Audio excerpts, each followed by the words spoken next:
प्रिय संस्कृत मित्राणि नमः संस्कृता संस्कृत देवाड़ी गंगा चैनल पर मेघदूत के श्लोकों की व्याख्या चल रही है और अभी तक हमने 45 श्लोकों तक की चर्चा की। आज 46वां श्लोक है और इस श्लोक के माध्यम से बताया जाएगा कि मेघ अब देवगिरी पर्वत पर जाना चाहता है या मेघ देवगिरी पर्वत पर पहुंचने वाला है और उस पर्वत पर पहुंचने से पहले क्या क्या घटनाएं होंगी, यही इस श्लोक के माध्यम से बताया गया है।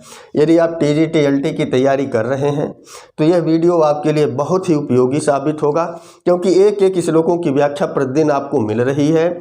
तो इसीलिए ऐसे छात्रों तक पहुंचाएं जो छात्र संस्थानों तक कोचिंगों तक नहीं पहुंच पाते, खासकर महिला जो बंधनों में पारिवारिक बंधनों में बंध जाती है, चाह कर भी नहीं जा पाती, तो ऐसे लोगों तक पहुंचाइए। तो आइए हमारे साथ वाचन कीजिए। त्वन्निस्यन्दोच्छ्वासित वसुधा गंध संपर्करम्य श्रोतोरन्ध्रध्वनित शुभगो श्रोतोरन्ध्रध्वनित शुभगं दन्तभिपीयमान नीचैर्वास्य योपजिगमीशो देवपूर्वं गिरिन्ते शीतो वायोः परिणमयिता काननोदुम्बराणाम्। तो इस श्लोक के माध्यम से बताया गया कि हे मेघ, जो यह शीतो वायु है, यह जो शीतो वायु है, वायु अर्थात जब तुम चलोगे तो रास्ते में जो वायु मिलेगी और वह वायु कैसी होगी, शीतल होगी। शीतः वायु, ठंडे वायु। अब उस वायु का कुछ विशेषण बताया गया है। और देव पूर्वम गिरिम, अर्थात तुम देवगिरी पर्वत पर जाने की इच्छा वाले। अब एक एक कर को जोड़ते जाइए कि तन्निस्यन्दो, त्वत निस्यन्द है कि तुम्हारे बरसने से, त्वत रूप जो है ये पंचमी में बनता है, त्वम त्वाम त्वया तुभ्यम त्वत, के तुम्हारे बरसने से उच्छ्वसित, संधि हो गई गुण, उच्छ्वसित खिले हुए प्रफुल्लित हुए, वसुधाम पृथ्वी, तुम्हारे बरसने से पृथ्वी प्रफुल्लित हो गई, हरी भरी हो गई और खिल गई, कोई भी अर्थ लगा सकते हो।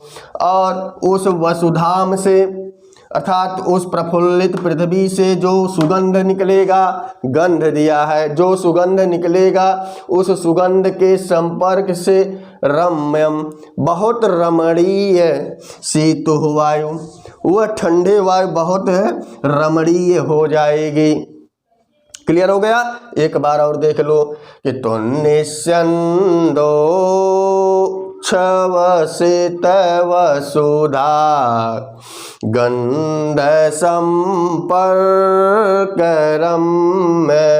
हे मेघ, तुम्हारे बरसने से, त्वत निस्यन्दो, तुम्हारे बरसने से, उच्छ्वसित खिल जाएगी, प्रफुल्लित हो जाएगी, फूल जाएगी पृथ्वी, वसुधा पृथ्वी प्रफुल्लित हो जाएगी, हरी भरी हो जाएगी। उस हरी भरी पृथ्वी से जो गंध निकलेगा, जो सुगंध निकलेगा, उसके संपर्क से रमणीय शीतो वायु, उसके संपर्क से रमणीय शीतो वायु, उसके संपर्क से रमणीय माने सुंदर, सुगंधित, ठंडे वायु। क्लियर हो गया? और क्या है ठंडे वायु का विशेषण? एक विशेषण तो ये दिया, दूसरा विशेषण देख लो कि श्रोतोरन्ध्रध्वनित शुभगम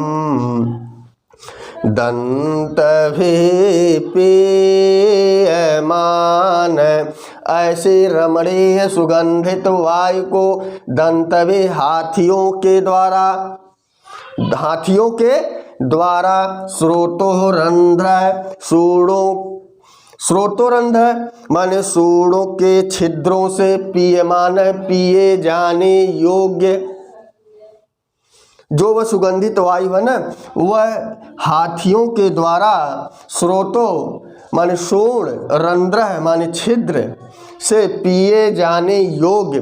तो अर्थात उस वायु को जब सूढ़ के रंध्र से, छिद्र से वह वायु पी जाएगी तो उस सूढ़ के रंध्र से, छिद्र से ध्वनि निकलेगी और वह ध्वनि सुभगम बहुत ही सुंदर होगा।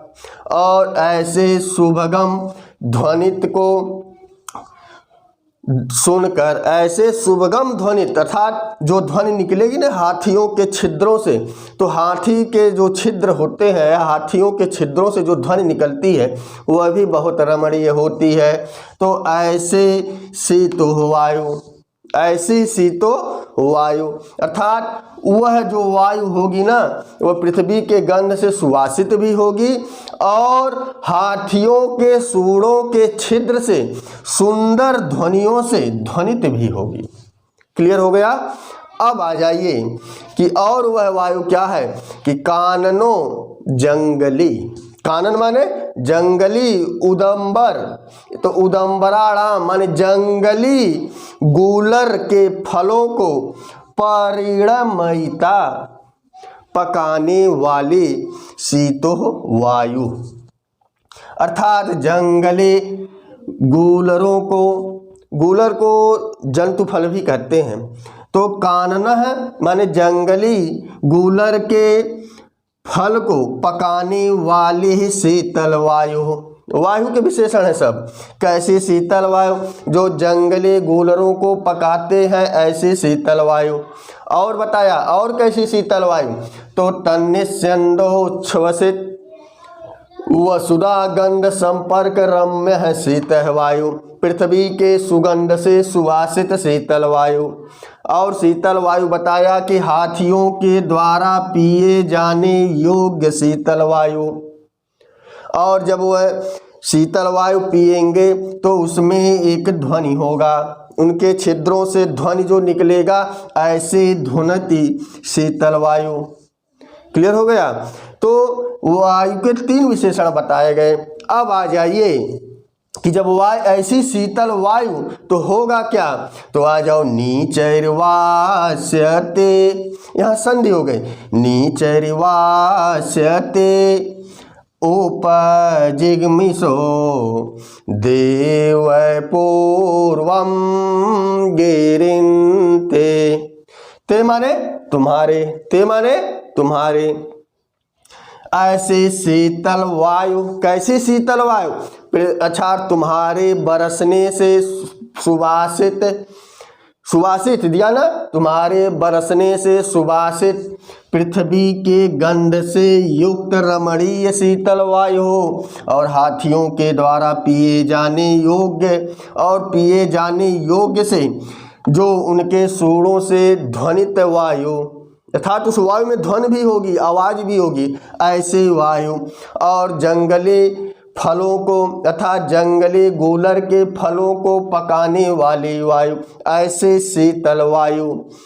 नीचे वास्यति उपजिग्मिषो देव पूर्वम, वह तुम्हारे नीचे बहेगी। हे मेघ, जब तुम देवगिरी पर्वत पर जाने की इच्छा रखोगे या वहाँ जाओगे तो तुम्हारे नीचे ऐसी शीतल वायु बहेगी।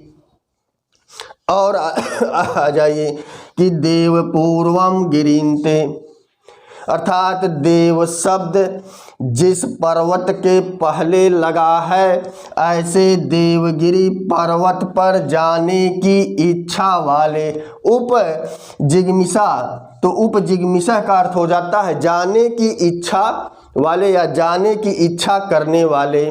तो कहाँ जाने की इच्छा, कि ऐसा जिसके पहले देव शब्द लगा हो ऐसे देवगिरी पर्वत पर जाने की इच्छा करने वाले। हे मेघ, तुम्हारे नीचे वही शीतल वायु बहेगी। क्लियर हो गया। कुछ नहीं है इसमें, साधारण सा अर्थ है कि पृथ्वी की गंध से सुवासित वायु और हाथियों के द्वारा पिए जाने योग्य उनके सूढ़ों से जो ध्वनि निकलती है उस ध्वनि से ध्वनित वायु और जंगली गूलरों को पकाने वाली शीतल वायु वह तुम्हारे नीचे ही माने तुम्हारे मेघ तुम्हारे नीचे वास्यति बहेगी और वह तुम्हारे नीचे बहेगी। कब बहेगी? जब तुम देव नामक अर्थात देव शब्द जिसके पूर्व में है ऐसे देवगिरी पर्वत पर जाने की इच्छा करने वाले तुम्हारे नीचे वास्यति वह शीतल वायु बहेगी। क्लियर हो गया? तो कुछ इसमें विशेषण देख लो। पीयमानः में सानच प्रत्यय लगा है, पीयमानः में उच्छ्वसित में उत है, श्वस है और उक्त प्रत्यय लगा है, उच्छ्वसित बन गया। और आ जाइए यहाँ पर दिया है कानन माने जंगल समझते हैं, उदम्बराणाम अर्थात गोलर। और यहाँ पर एक दिया है उपजिगमिषा, उपजिगमिषः दिया है क्योंकि यहाँ पर विसर्ग का वो हो गया है। तो इसका अर्थ यह होता है जाने की इच्छा करने वाले। और रंध्र माने छिद्र होता है, स्रोतो माने श्रोण होता है, स्रोतो माने श्रोण होता है। श्रोता माने स्रोत मतलब स्रोत शब्द जो है इंद्रिय जन्य शब्द है, तो स्रोत से श्रोण का बोध हो रहा है। तो त्वत् का हमने बता ही दिया कि त्वत् पंचमी विभक्ति का रूप है। रम्य है रमणीय, रम्य है रमणीय। क्लियर हो गया? एक बार हमारे साथ वाचन करिए और इसको एक आसान भाषा में इसकी व्याख्या कर देते हैं, इसी पे वीडियो समाप्त हो जाएगी। हमारे साथ बोलिए कि त्वन्निस्यन्दोच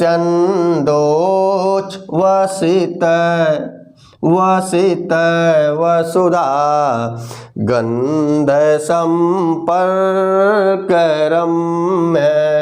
श्रोतोरंध्र ध्वनित सुभगम दन्तभेपेयमान नीचैवास्यते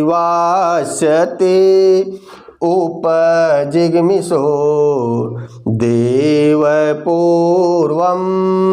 गिरिन्ते शीतो वायो पर परिणमयिता काननोदुम्बराणाम। तो गुण संदेह यहाँ भी हो गई, कानन उदुम्बराणाम। अ उ आया तो गुण हो गया। परिणमयिता माने पकाने वाला, परिणमयिता माने पकाने वाला। तो अब यहाँ पर देख लीजिए कि हे मेघ, जब तुम उस देव दिया ना देव पूर्वम गिरिमते, ऐसा पर्वत ऐसी गिरी जिस पर्वत के पहले देव शब्द जुड़ा हो, ऐसे देवगिरी पर्वत पर उपजिग्मिषा उपजिग्मिषः माने तुम्हारी जाने की इच्छा करने, अच्छा तुम्हारी जाने की इच्छा करने वाले वह नीची वास्यति नीचे बहेगी। नीचे क्या बहेगी? तो शीतः वायु। क्या बहेगी? शीतः वायु। वह ठंडी वायु देव शब्द जिस पर्वत के पहले जुड़ा हो, ऐसे देवगिरी पर्वत पर तुम्हारे जाने की इच्छा वाले वह शीतल वायु तुम्हारे नीचे बहेगी। ते माने तुम्हारे नीचे वास्यति बहेगी। लेकिन कैसे बहेगी और वह वायु कैसी है, इसी का विशेषण तीनों लाइन में दे दिया गया कि वह जो शीतल वायु है वह तुम्हारे बरसने से उच्छ्वसित खिले हुए प्रफुल्लित पृथ्वी से जो सुगंध निकलेगी, ऐसे उसके संपर्क में आने वाली शीतल वायु, अर्थात वह वायु सुगंधित भी होगी, सुवासित भी होगी। दूसरा बताया कि वह शीतल और सुगंधित वायु हाथियों के द्वारा पिए जाने योग्य है और उस पिए जाने योग्य है। और स्रोतो रंध्र ध्वनति शुभगम, और उस हाथियों के सूंड के छिद्रों से जो ध्वनि निकलेगी वह ध्वनि भी बहुत सुभगम सुंदर होगी। उस वायु में ध्वनि भी है। और बताया कि जंगली गूलरों के फल को पका देने वाले शीतल वायु, ऐसे शीतल वायु तो देवगिरी नामक पर्वत पर, अर्थात देव शब्द जिसके देव पूर्वम दिया, देव शब्द जिसके पूर्व में जुड़ा है, ऐसी इच्छा करने वाले, ऐसी इच्छा करने वाले, तो उपजिग्मिषा, ऐसे इच्छा करने वाले तुम्हारे नीचे वास्यति, ऐसे शीतल वायु तुम्हारे नीचे बहेगी। तो यह श्लोक का भाव रहा। तो वीडियो कैसा लगा कमेंट बॉक्स में अवश्य बताइए। तो बस आज के लिए इतना ही। नमः संस्कृताय, शुभ संध्या, शुभ रात्रि।